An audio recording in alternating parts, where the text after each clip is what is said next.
Jets lose. Jets lose in arguably the most pathetic performance that I've seen from this team all year.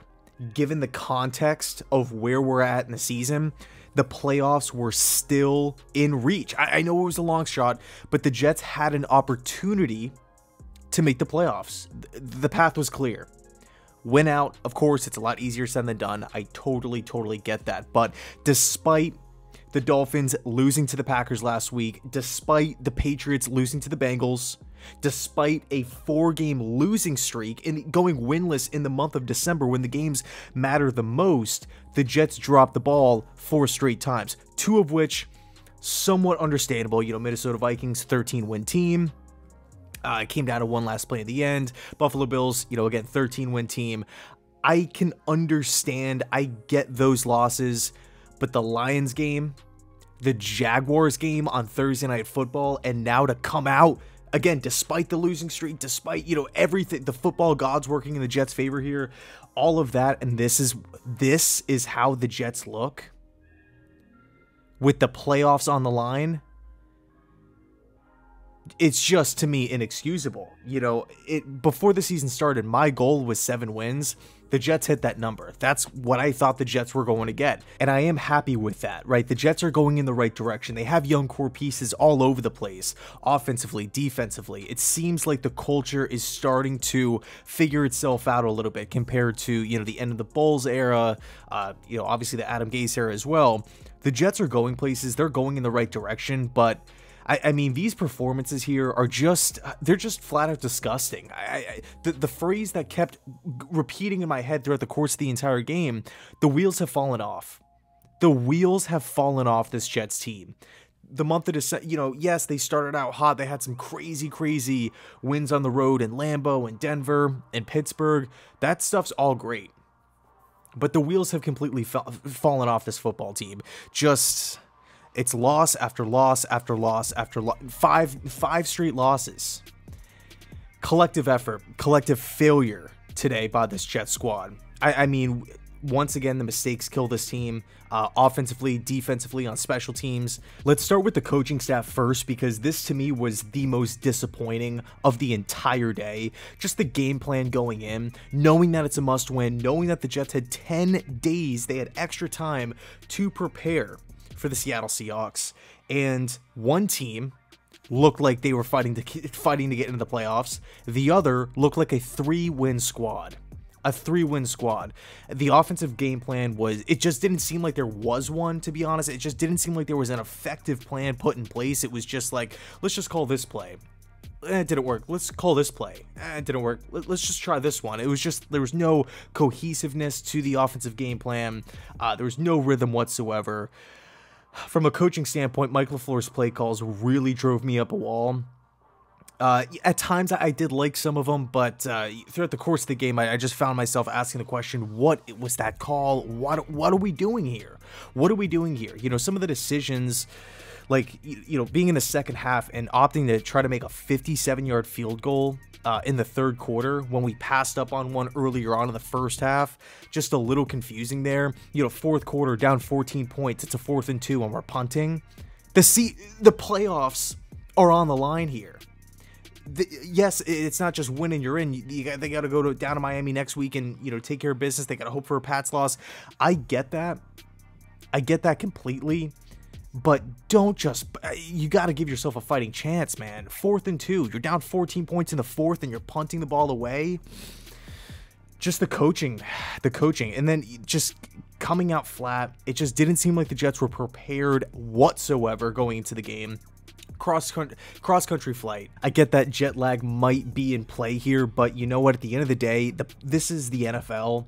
You are going to have to go to Seattle. You are going to have to go to LA to play the Chargers and the Rams. West Coast trips are a thing, and to me, it's not an excuse. The Jets had extra time to figure these things out. They had extra time to prepare, and to come out lifeless and flat, they almost looked tired. It almost seemed like they had to wake up like an hour before the game started to suit up and play. It was just a mess. It was a mess. We can look at the offense side of the football too.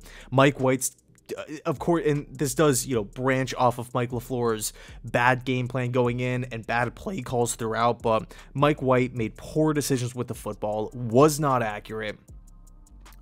Granted, tough place to play, cold weather, I get all that stuff, but at the end of the day, the playoffs are on the line. You got to nail these throws. You got to hit these throws. No ifs, ands, or buts. I mean, that was ridiculous. Ridiculous. There's dropped passes all over the place. Corey Davis with the drop. Garrett Wilson with the drop. I believe Bam Knight had a drop in the second half. It's like, we keep coming back to it, but this game was it. This game was it. And I feel like every loss, throughout the month of December, dating back to the start of the season, even in some of the wins, there has been times where the Jets have just shot themselves in the foot. They're making it harder for themselves to win football games, to put themselves in a position to have success. When you're constantly dropping the ball, when you're constantly committing penalties, granted, penalties weren't really a problem today, but, and no team is perfect. I get that. But I just feel like in every loss, there's just something to where the Jets they can't get out of their own way.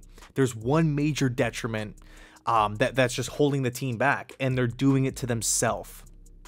So, I mean, what are you expecting? Bad game plan, bad play calls, quarterback is totally inaccurate, making poor decisions with the football, turned it over twice.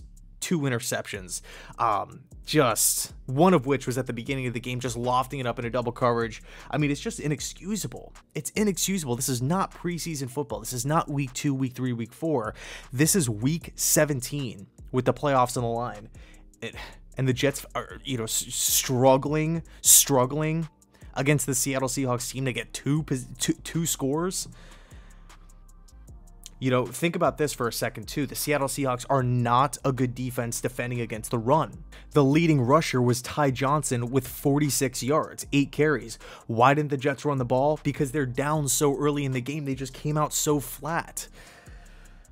Defensively, again, Seattle, Geno Smith took care of the football, was making good decisions, was accurate with the football, used his legs to extend plays, and, it wasn't just like a nice throw here, a nice catch there. I mean, there were times where just a Seattle receiver would catch the ball and there's nobody around him, and the guy would just take off for an extra 20, take off, in some cases for like an extra 30 yards. It's like nobody is around the pass catcher. It just seemed like the Jets were flat. They were flat today. And it's disappointing. It's disappointing, because we were hearing stuff throughout the week. I mean, we heard Saleh say like in a previous press conference that the playoff, we don't really want to think about the playoffs and everything like that. We just have to take care of business. But man, it's just such a disappointment. It's such a disappointment considering how this team looked in the first half of the season and where this team really could have gone if it wasn't for themselves and beating themselves and doing all these, having all these mental errors and mishaps and all these different problems. So, I mean, it really felt like at the end of the first quarter, the game was done. The game was, we said it before, like at one point the Jets were down by 14 points. It literally felt like it was 38-6. It's a tough pill to swallow. It is. I know, and we said it before, going into the season, I was kind of expecting 7 wins. That's what I was hoping for. 7 wins, bare minimum. They got that, right? So I'm definitely pumped with that next season, considering some of the offseason moves and whatnot, thinking about another draft class, thinking about another free agency class. The Jets, theoretically, they should be in a better position to have success, but, I'm at the point right now where it's like, we have to stop beating ourselves. Once we stop beating ourselves, the Jets will win a ton more. So the Jets have been eliminated from the playoffs in the final game of the season, losing 23-6 to the Seattle Seahawks. By the way, special teams too, having that punt. I don't know if it was tipped or what, but that was like a 20-yard punt by Braden Mann. Punting continues to be an issue, not addressed. Where is the accountability with punting?